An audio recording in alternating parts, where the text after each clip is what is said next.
Hola, buenas noches. Espero que se encuentren bien, queridos amigos. Les saluda a su hermano Jonathan Bustos, colportor de Jesucristo. Y en este momento, queridos hermanos, les traigo el capítulo 3 del maravilloso libro El conflicto de los siglos, el cual tiene como título Una era de tinieblas espirituales. Antes de iniciar la lectura, vamos a inclinar el rostro y vamos a pedir la sabiduría desde lo alto. Amado Dios, que estás en los cielos, que todo lo ves, que todo lo sabes. Estamos en tiempos difíciles, Señor, en tiempos peligrosos, en donde se menosprecia tu ley, en donde se menosprecia el sacrificio de su amado Hijo. Pedimos sabiduría para poder entender la lectura de este capítulo, el cual ha sido inspirado por el Espíritu Santo para darnos a mostrar las dificultades que nos presenta la vida y las artimañas del enemigo.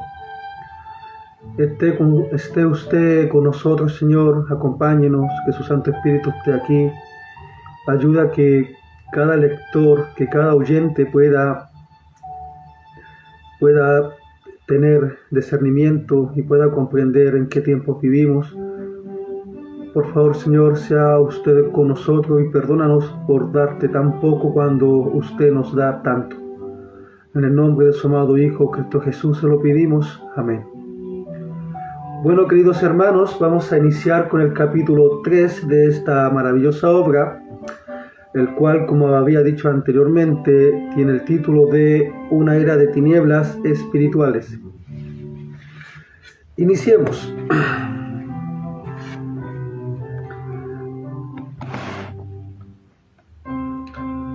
El apóstol Pablo, en su segunda carta a los tesalonicenses, predijo la gran apostasía que habría de resultar en el establecimiento del poder papal.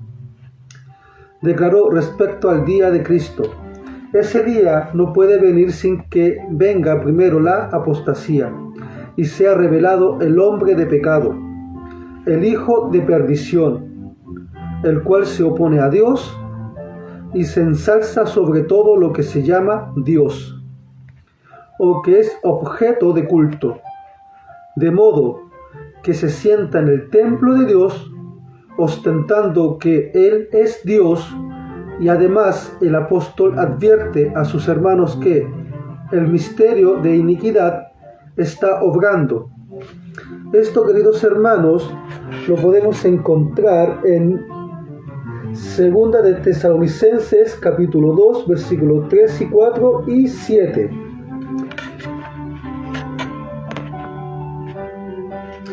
Ya en aquella época temprana, él veía entrar furtivamente a la iglesia errores que prepararían el camino para el desarrollo del papado.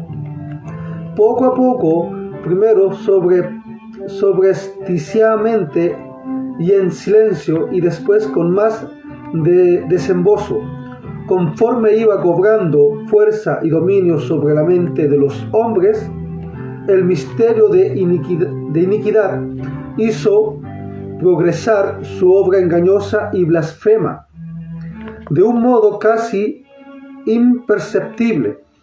Las costumbres del paganismo penetraron en la iglesia cristiana.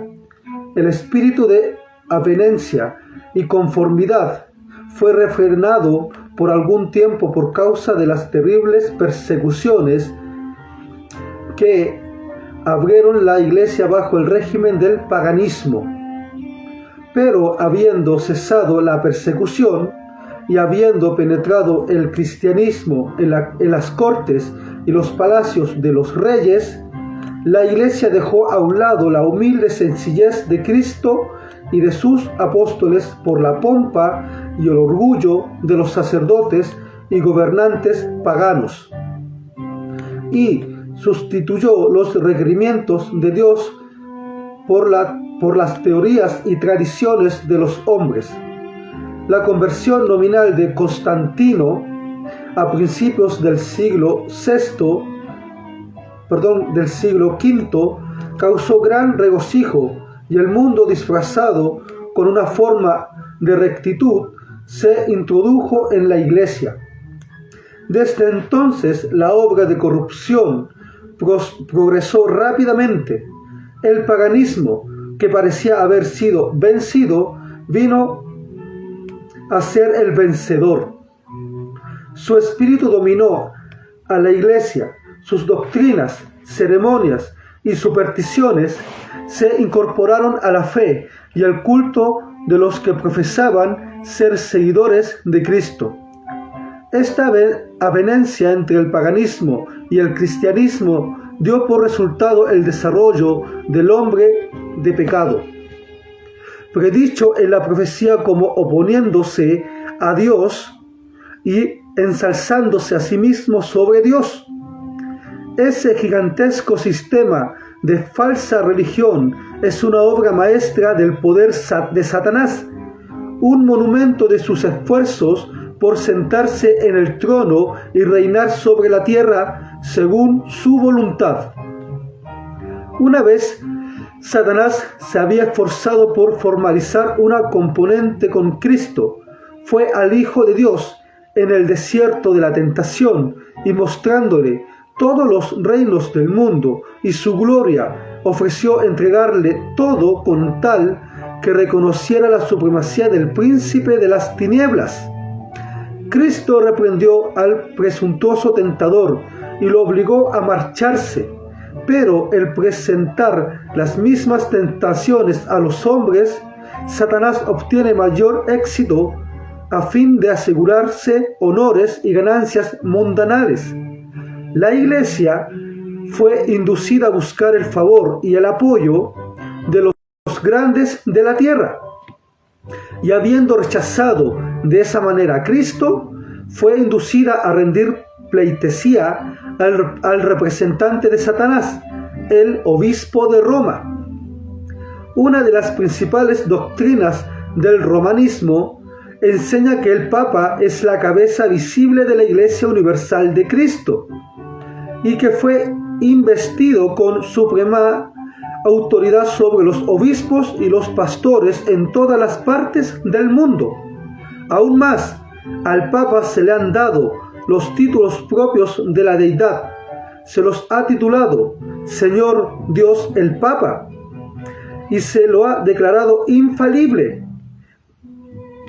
Exige el homenaje de todos los hombres, la misma pretensión que sostuvo Satanás en el desierto de la tentación. La sostiene aún por medio de la Iglesia de Roma, y muchos son los que están dispuestos a rendirle homenaje. Pero los que temen y reverencian a Dios resisten esa pretensión. Todo un desafío al cielo, así como Cristo resistió la incitación del astuto enemigo. Al Señor tu Dios adorarás y a Él solamente servirás. Esto lo podemos encontrar, queridos hermanos, en Lucas capítulo 4, versículo 8.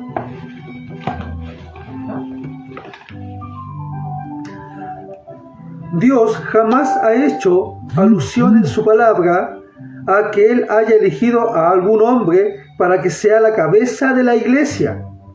La doctrina de la supremacía papal se opone abiertamente a las enseñanzas de las Escrituras. Solo por medio de la usurpación puede el papado ejercer autoridad sobre la Iglesia de Cristo. Los romanistas han persistido en acusar a los protestantes de herejía y de separarse caprichosamente de la verdadera Iglesia, pero esos cargos recaen más bien sobre ellos mismos. Ellos son los que arriaron la bandera de Cristo y se apartaron de la fe que una vez fue entregada a los santos. Esto lo podemos encontrar en Judas capítulo 1, versículo 3. Bien sabía Satanás que las Santas Escrituras capacitarían a los hombres para discernir los engaños de él y oponerse a su poder. Fue por medio de la palabra que el mismo Salvador del mundo resistió los ataques del tentador. A cada salto suyo, Cristo presentaba el escudo de la verdad eterna y decía: escrito está. A cada sugerencia del adversario oponía él la sabiduría y el poder de la palabra. Para mantener su poder sobre los hombres y establecer la autoridad del usurpador papal, Satanás necesita que ellos ignoren las Escrituras. La Biblia ensalza a Dios y coloca a los finitos seres humanos en su verdadero sitio. Por consiguiente, hay que esconder y suprimir sus verdades sagradas. Esa fue la lógica adoptada por la Iglesia romana. Por centenares de años fue prohibida la circulación de la Biblia. No se permitía a la gente que la leyese ni que la tuviese en sus casas, y sacerdotes y prelados sin principios interpretaban las enseñanzas de ella para sostener sus pretensiones. Así fue como el Papa vino a ser reconocido universalmente como vicegerente de Dios en la tierra, dotado de autoridad sobre la Iglesia y el Estado. Una vez suprimido lo que descubría el error, Satanás hizo lo que quiso. La profecía había declarado que el papado pensaría cambiar los tiempos y la ley. Esto lo podemos encontrar en Daniel 7:25. No tardó en iniciar esa obra para dar a los convertidos del paganismo un sustituto para la adoración de los ídolos y así promover la aceptación nominal del cristianismo. Se introdujo gradualmente en el culto cristiano la adoración de imágenes y reliquias. Este sistema de idolatría fue definitivamente establecido por decreto de un concilio general.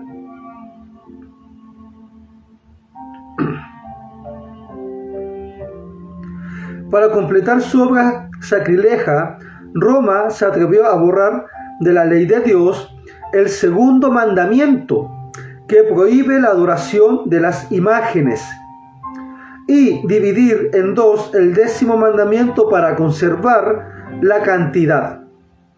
El espíritu de concesión al paganismo abrió el camino para un mayor desprecio de la autoridad del cielo. Al obrar por medio de inconversos líderes de la Iglesia, Satanás también atentó contra el 4º mandamiento y trató de echar a un lado el antiguo sábado, el día que Dios había bendecido y santificado. Esto lo podemos encontrar en Génesis capítulo 2, versículo del 2 al 3. Para exaltar en su lugar el día festivo observado por los paganos como el venerable día del sol. Ese cambio no se hizo abiertamente al principio. En los primeros siglos el sábado verdadero había sido guardado por todos los cristianos. Ellos eran celosos de la honra de Dios y, creyendo que su ley es inmutable, respetaban escrupulosamente la santidad de sus preceptos. Pero Satanás procedió con gran sutileza por medio de sus agentes para llegar al fin que se propusiera. Para llamar la atención de las gentes hacia el domingo, fue declarado día de fiesta en honor de la resurrección de Cristo. Se celebraban servicios religiosos en ese día. No obstante, se los consideraba como día de recreación y seguían guardando piadosamente el sábado. Con el fin de preparar el terreno para la realización de sus fines, Satanás había inducido a los judíos, antes del advenimiento de Cristo, a que recargasen el sábado con las más rigurosas exacciones, haciendo su observancia una carga pesada. Luego se aprovechó de la falsa luz bajo la cual lo había hecho considerar, y lo hizo despreciar como institución judía.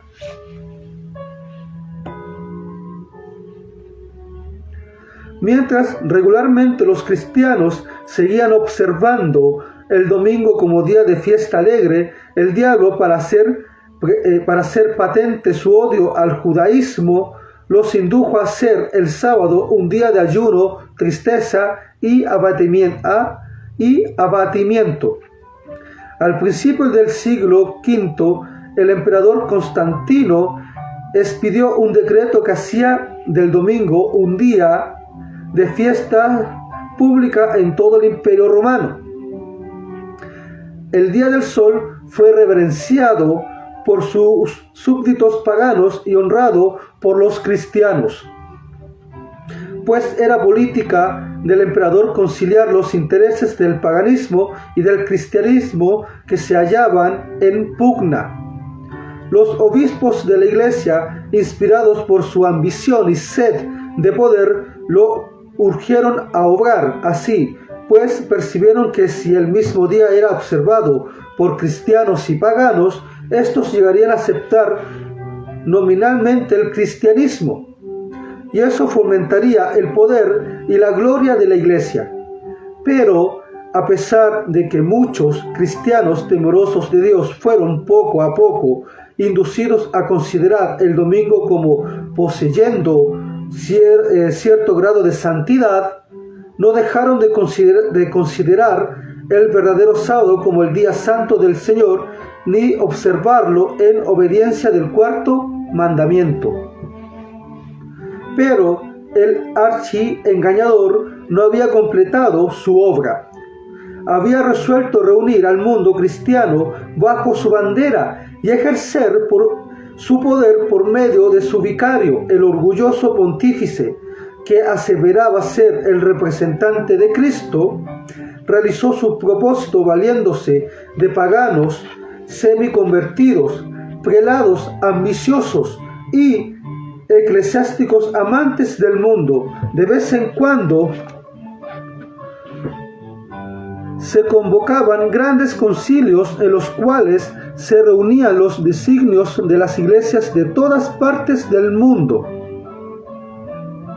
Casi en cada concilio el día de reposo que Dios había instituido era reprimido un poco más, en tanto que el domingo era exaltado en igual proporción.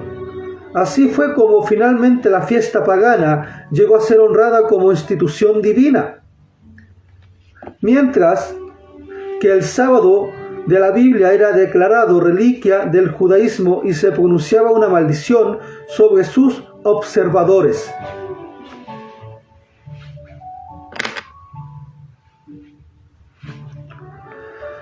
El gran apóstata había logrado ensalzarse a sí mismo sobre todo lo que el nombre de Dios o es objeto de culto.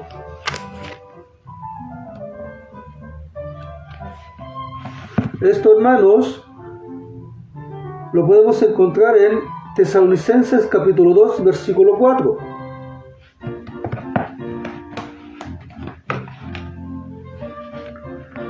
Se había atrevido a alterar el único precepto de la ley divina, que señalaba de un modo infalible a toda la humanidad al Dios viviente y verdadero. En el cuarto mandamiento, Dios es revelado como el creador de los cielos y la tierra, y por tanto distinto de todos los dioses falsos. Como monumento conmemorativo de la obra de la creación, el séptimo día fue santificado como día de reposo para el hombre. Estaba destinado a recordar siempre a los hombres que el Dios viviente es fuente de toda existencia y objeto de reverencia y adoración. Satanás se esfuerza por disuadir a los hombres de someterse a Dios y obedecer su ley. Por tanto, dirige sus esfuerzos especialmente contra el mandamiento que presenta a Dios como el Creador. Los protestantes ahora alegan que la resurrección de Cristo en el domingo convirtió a dicho día en el sábado cristiano. Pero les falta la evidencia de las Escrituras. Ni Cristo ni sus apóstoles confirieron semejante honor a ese día. La observancia del domingo como institución cristiana tuvo su origen en aquel misterio de la iniquidad. Esto lo podemos encontrar en Tesalonicenses capítulo 2,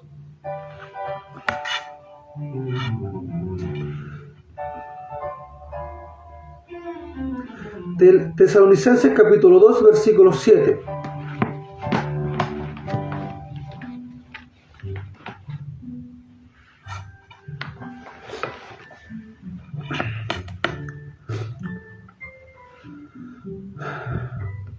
Que ya había iniciado su obra en los días de Pablo. ¿Dónde y cuándo adoptó el Señor a este hijo del papado? ¿Qué razón válida puede darse en favor de un cambio de las Escrituras no ratifica? En el siglo VI, el papado llegó a establecer firmemente, lo reitero, en el siglo VI el papado llegó a establecerse firmemente. Se fijó el asiento de su poder en la ciudad imperial y el obispo de Roma fue proclamado cabeza de toda la Iglesia. El paganismo había dado al papado. El paganismo había dado lugar al papado. El dragón había dado a la bestia su poder y su trono y gran autoridad. Esto lo podemos encontrar, queridos hermanos, en Apocalipsis 14:2. Entonces comenzaron los 1260 años de opresión papal, predicho en las profecías de Daniel y el Apocalipsis.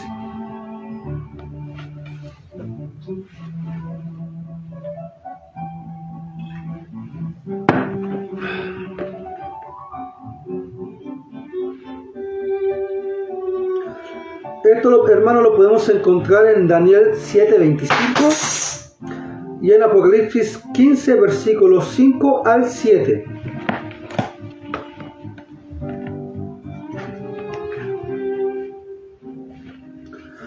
Los cristianos fueron obligados a elegir entre sacrificar su integridad y aceptar el culto y las ceremonias papales o pasar el resto de la vida encerrados en los calabozos o morir en el tormento, la hoguera o bajo el hacha del verdugo.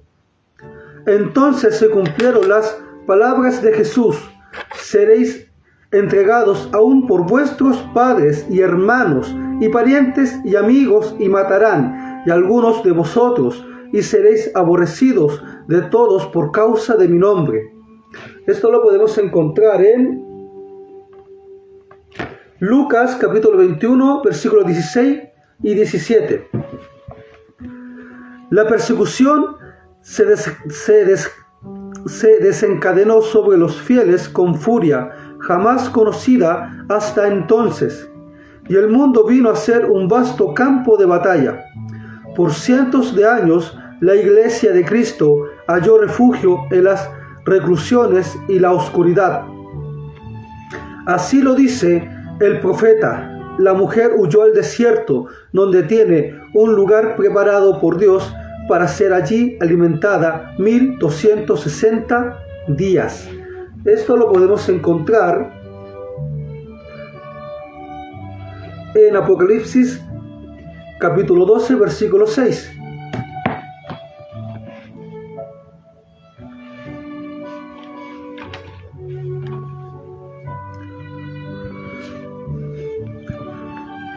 El advenimiento de la Iglesia romana al poder marcó el principio de la Edad Media. A medida que se incrementaba su poder, las tinieblas se hacían más densas. La fe pasó de Cristo, el verdadero fundamento, al Papa de Roma. En vez de confiar en el Hijo de Dios para el perdón de sus pecados y la salvación eterna, la gente recurría al Papa y a los sacerdotes y prelados a quienes él invirtiera de autoridad. Se le enseñó que el Papa era su mediador terrenal y que nadie podía acercarse a Dios sino a través de él. Y andando el tiempo, también se le enseñó que para los fieles el Papa ocupaba el lugar de Dios y que por tanto debían obedecerle implícitamente. Con solo desviarse de sus requerimientos se hacían acreedores a los más severos castigos, los cuales debían imponerse a los cuerpos y almas de los transgresores. Así fueron las mentes de los hombres desviados de Dios y dirigidos hacia hombres falibles y crueles, si aún más hacia el mismo príncipe de las tinieblas, quien ejercía su poder por intermedio de ellos. El pecado se disfrazaba como un manto de santidad. Cuando se suprimen las escrituras y el hombre llega a considerarse como supremo, solo podemos esperar fraude, engaño y degradante iniquidad. Al ensalzarse las leyes y las tradiciones humanas, se puso de manifiesto la corrupción que siempre resulta por menospreciar la ley de Dios. Esos fueron días peligrosos para la Iglesia de Cristo. Pocos en verdad eran los sostenedores de la fe. Aun cuando la verdad no quedó sin testigos, a veces parecía que el error y la superstición prevalecerían por completo y que la religión verdadera sería borrada de la tierra. El Evangelio se perdía de vista, mientras que la forma de religión se multiplicaban y la gente no solo se les enseñaba a ver el Papa como su mediador, sino también a confiar en sus propias obras para la expiación del pecado. Largas peregrinaciones, actos de penitencia, adoración de reliquias, construcción de templos, relicarios y altares, donaciones de grandes sumas a la Iglesia. Todas estas cosas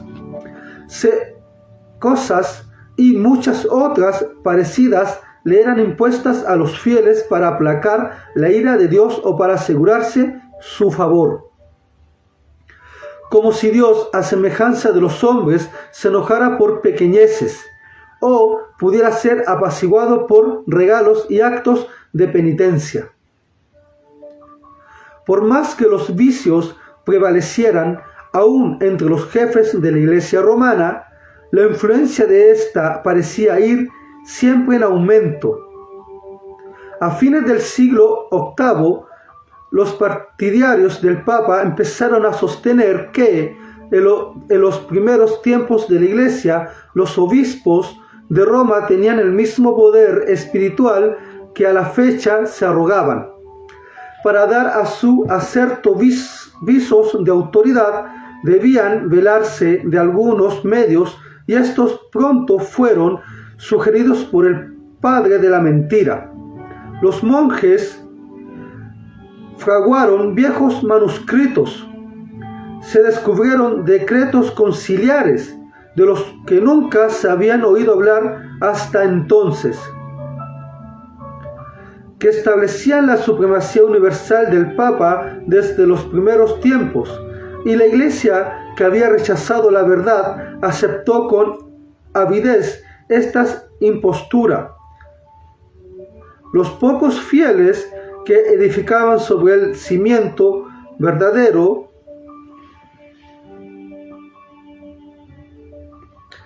Primera de Corintios capítulo 3 versículo 10 y 11. Estaban perplejos y molestos, pues los escombros de las falsas doctrinas entorpecían el trabajo. Como los constructores de los muros de Jerusalén en tiempos de Nehemías, algunos estaban listos para exclamar: flaquean las fuerzas de los cargadores, hay demasiado escombro, nosotros no podemos reconstruir la muralla. Esto lo podemos encontrar en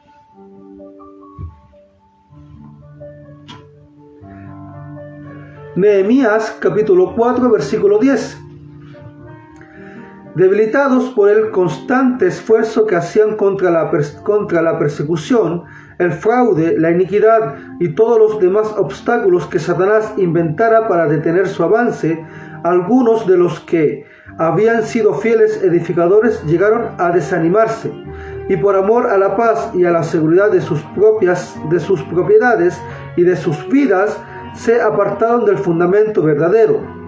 Otros, sin dejarse desalentar por la oposición de sus enemigos, declararon sin temor: no les tengáis miedo, acordaos del Señor, grande y terrible.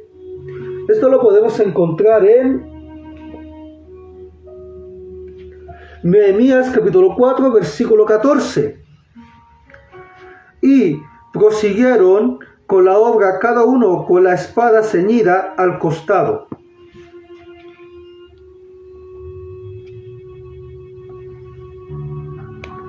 Esto lo podemos encontrar en Efesios capítulo 6 versículo 17. En todo tiempo, el mismo espíritu de odio y de oposición a la verdad ha inspirado a los enemigos de Dios, y los siervos de Él necesitaron la misma vigilancia y fidelidad. La palabra de Cristo a sus primeros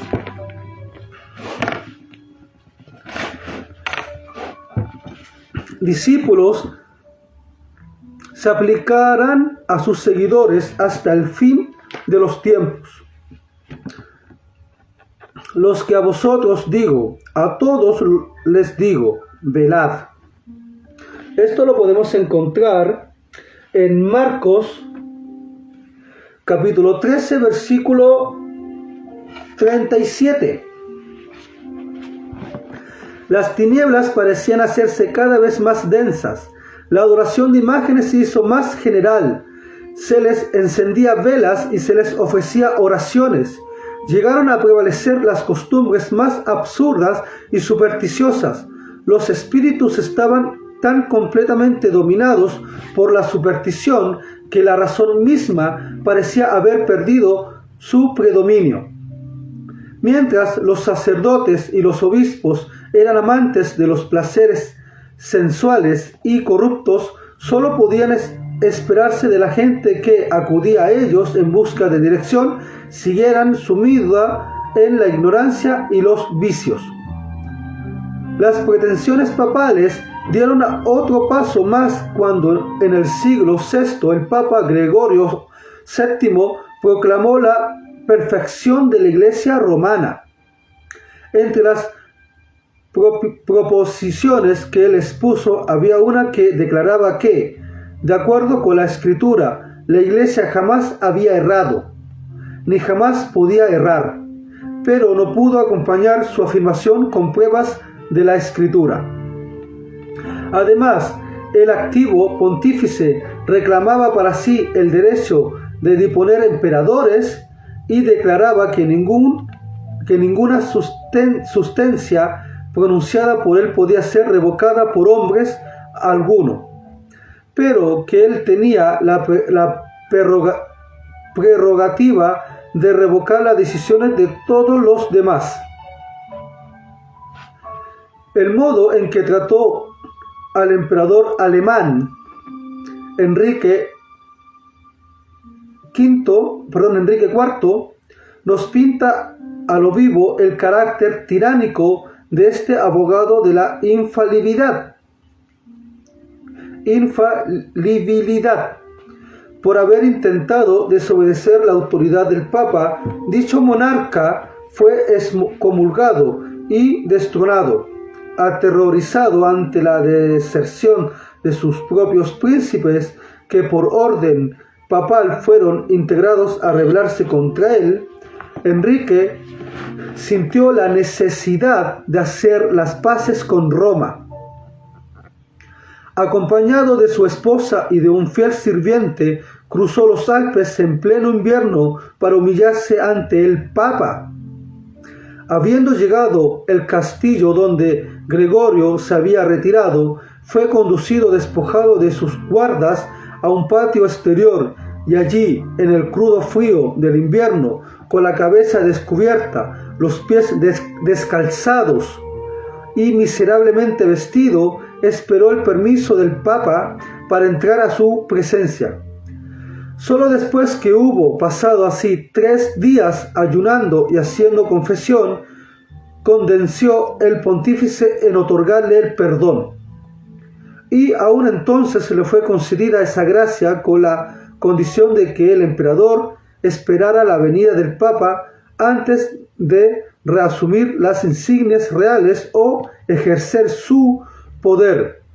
Y Gregorio, envanecido con su triunfo, se jactaba de que era su deber abatir la soberbia de los reyes. Cuán notable contraste hay entre el despótico orgullo de tan altivo pontífice y la mansedumbre y humildad de Cristo, quien se presenta a sí mismo como el que llama a la puerta del corazón para ser admitido con el fin de entrar en él y traer perdón y paz, y que enseñó a sus discípulos: el que quiera ser el primero entre vosotros será vuestro siervo. Esto lo podemos encontrar en Mateo capítulo 20, versículo 27.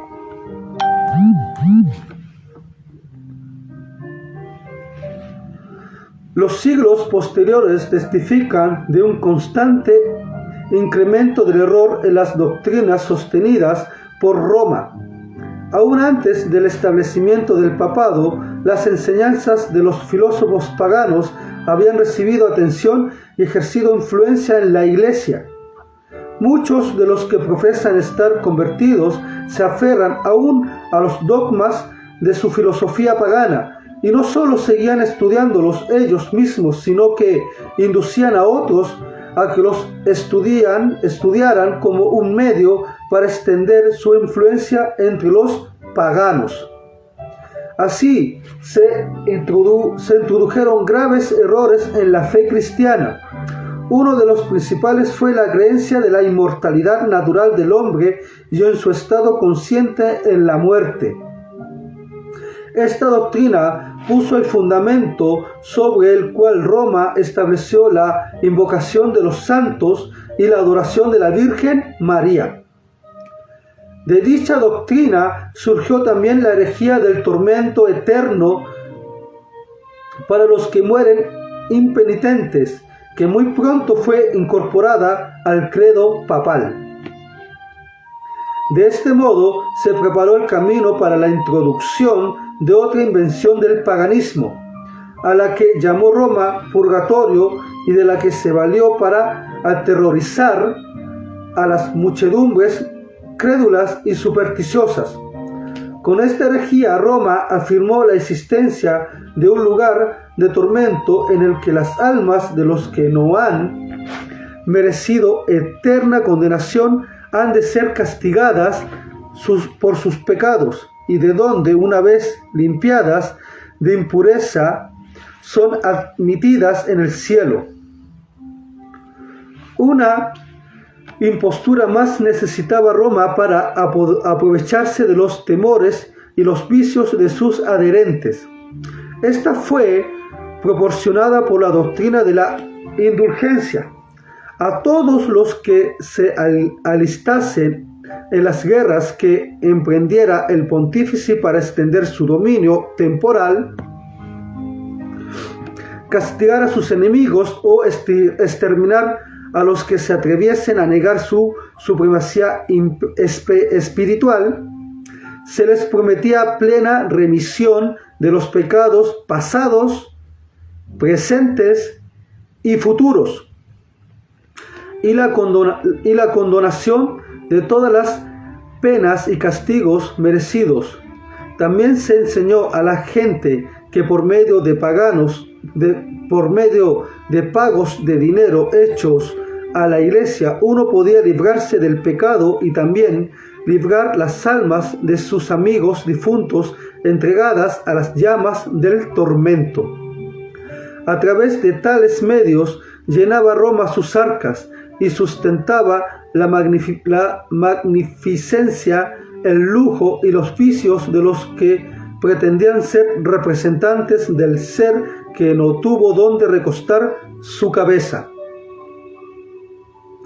La institución bíblica de la Cena del Señor fue sustituida por el sacrificio idolátrico de la misa. Los sacerdotes papales aseveraban que, por medio de su murmuración sin sentido, podían convertir el pan y el vino comunes en el cuerpo y la sangre verdaderos de Cristo. Esto lo podemos encontrar en Cardenal Wisseman. Con blasfema presunciosa se arrogaban el poder de crear a Dios, el creador de todas las cosas.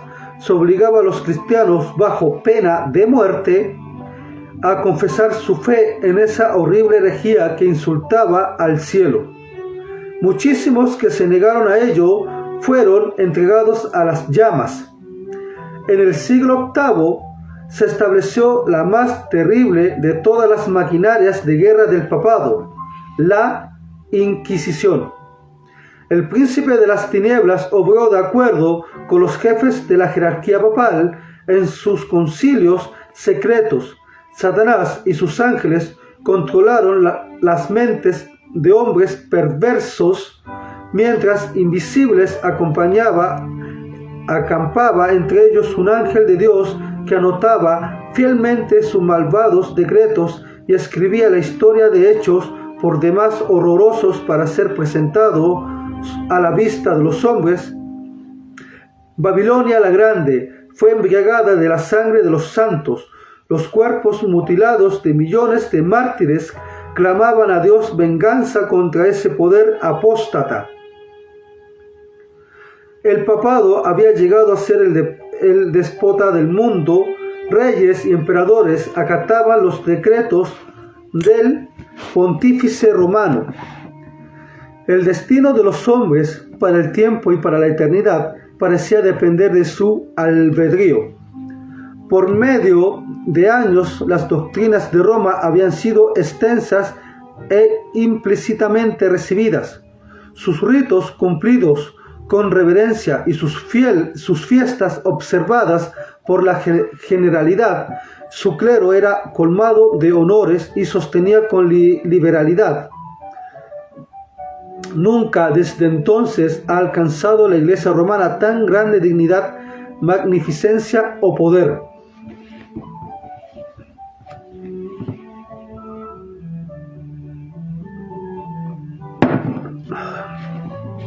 Pero el mediodía del papado fue la medianoche del mundo.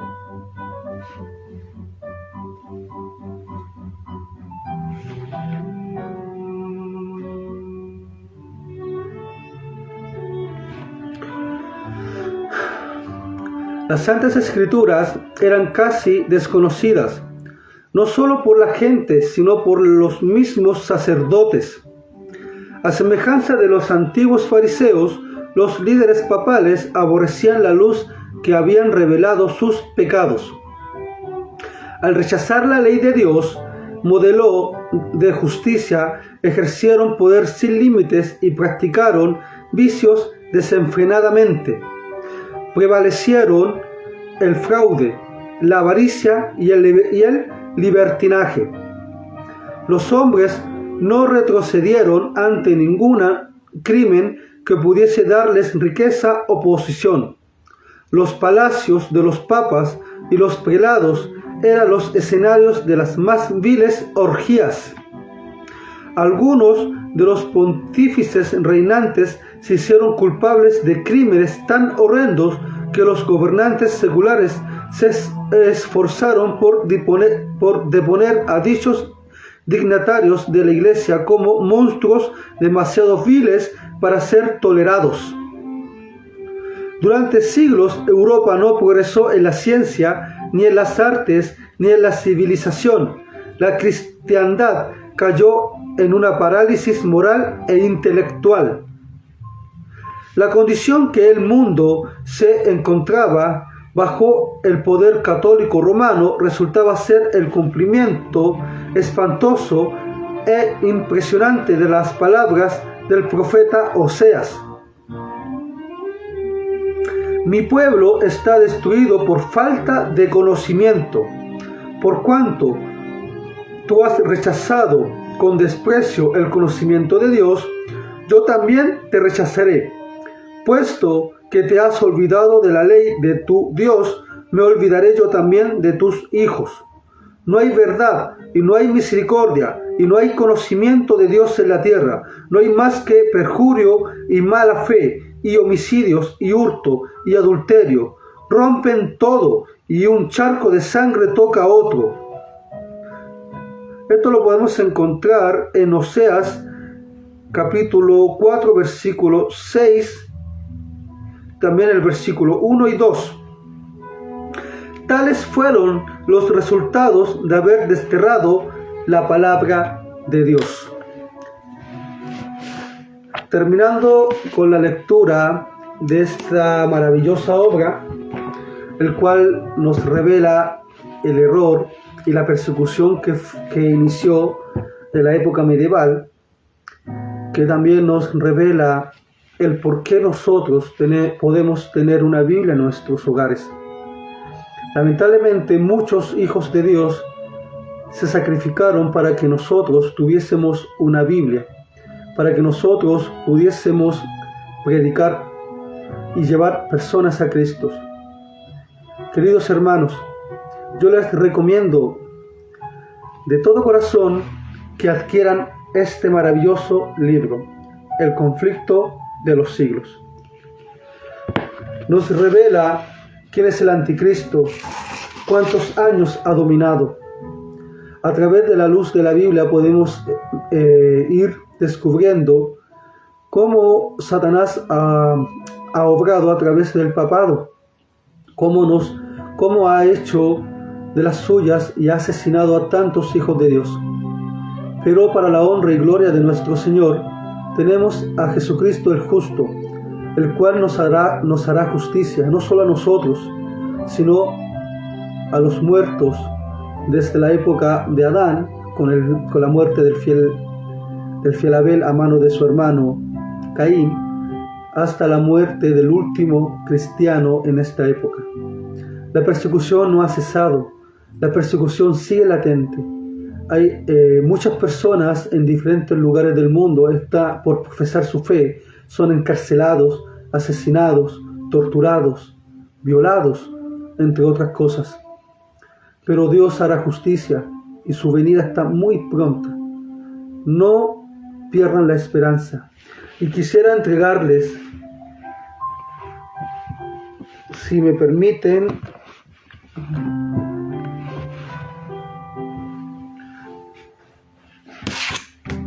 unos versículos de la Sagrada Escritura.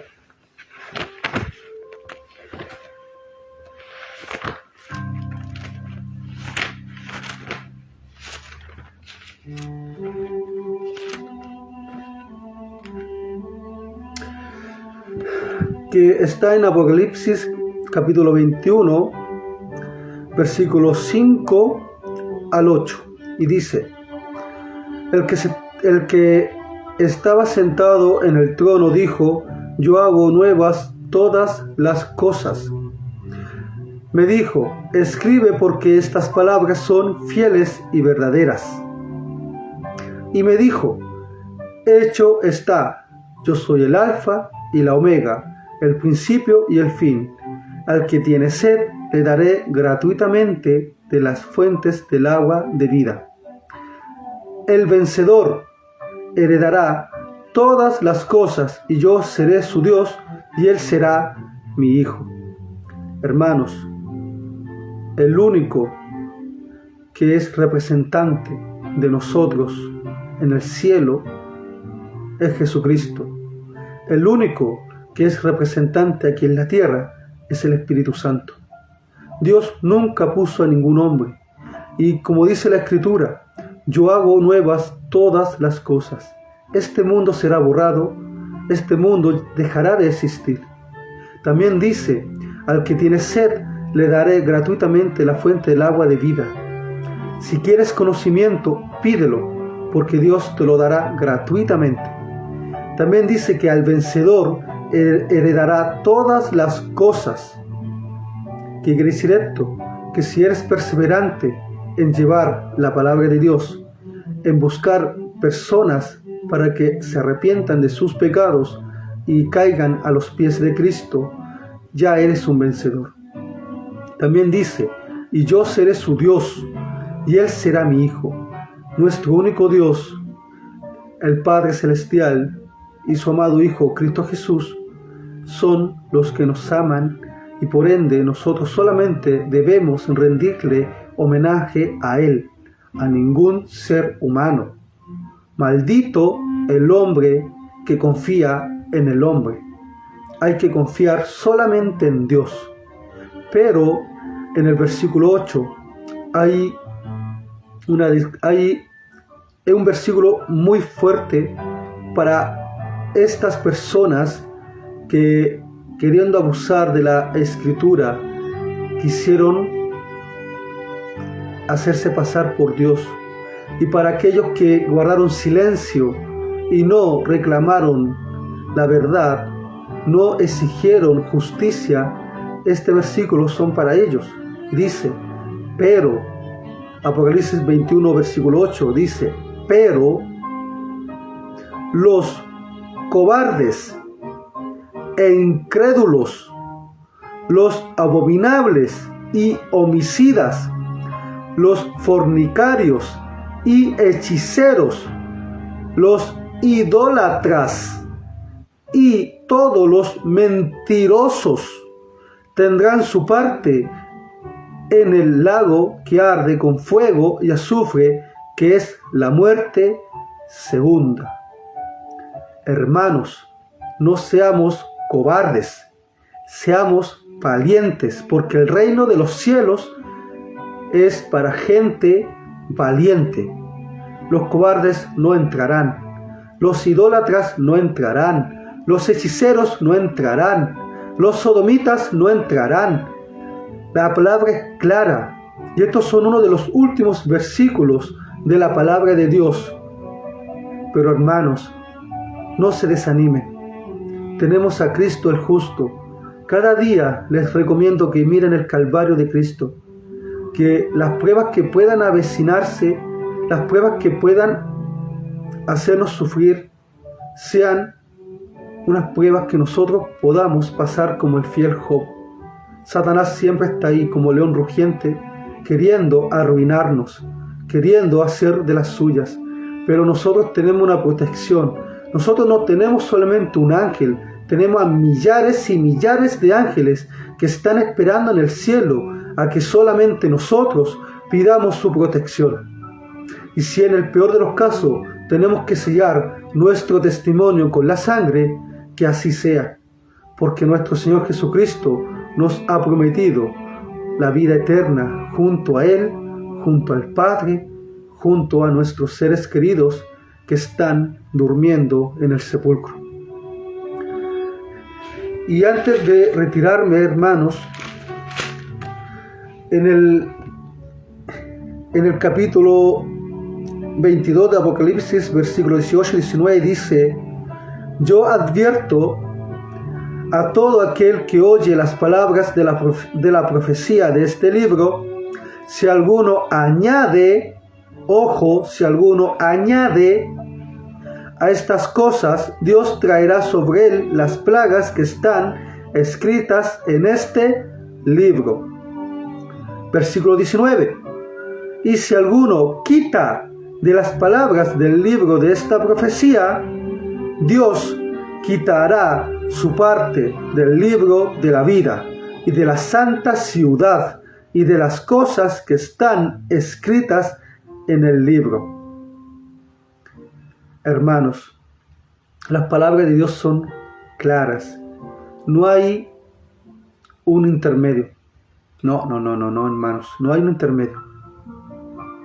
Es sí o no. No juréis ni por el cielo ni por la tierra. El Señor es claro cuando nos dice las cosas. Y para aquellos pontífices, para aquellos seres despreciables que atormentaron y asesinaron, ellos tendrán su paga en el lago de fuego que arde y que es la segunda muerte. Queridos hermanos, no se den por vencidos, sigan luchando. El llamado en este momento a que sigan luchando por su salvación y la de sus familias, y no solamente por la de sus familias, sino también por la salvación del rebaño que está afuera. Hay muchos hijos que están perdidos, hay muchos hijos que están sufriendo, y nuestro deber, así como Cristo nos ha salvado a nosotros, nosotros tenemos que salvarlos a ellos. Que la honra y la gloria sea para nuestro Dios, que toda adoración sea para el Creador de los cielos y la tierra. Honremos al que nos formó y al que nos redimió, al que entregó su vida y derramó su sangre, y murió no por agotamiento, sino murió por quebrantamiento de corazón. Adquiramos la humildad de Cristo, porque no hay nada semejante a Él. Ese carácter inigualable, ese carácter que tanto nos ama, es el carácter de Cristo, y es el carácter que nosotros tenemos que adquirir. Que Dios les bendiga, que tengan un lindo descanso y un abrazo cariñoso y ferviente de su hermano Jonathan Bustos, colportor de Jesucristo. Maranata, Cristo viene pronto.